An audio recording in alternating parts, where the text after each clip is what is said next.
Selamünaleyküm. Arkadaşlar, Çin'de bir zulüm var, duyuyor musunuz?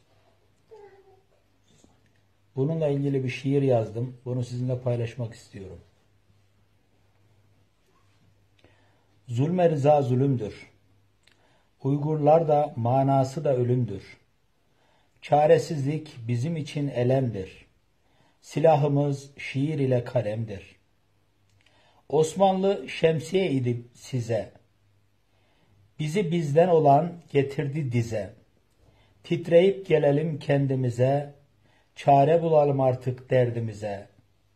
Sadist Çinli canımızı yakıyor. Evimizi, barkımızı yıkıyor.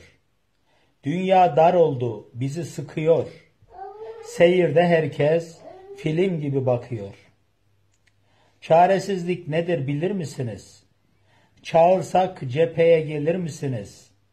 Çin bizi satsa alır mısınız? Düşse ateş yaksa duyar mısınız? Empati yapın, duyun bizi de. Gözleriniz filmlerde, dizide. Aklınıza gelmeyiz ki gezide. Acı bir hatıra olduk mazide. Ruhum Urumçi'de buradaysam da ben. Ruhum Kaşgar'da buradaysam da ben.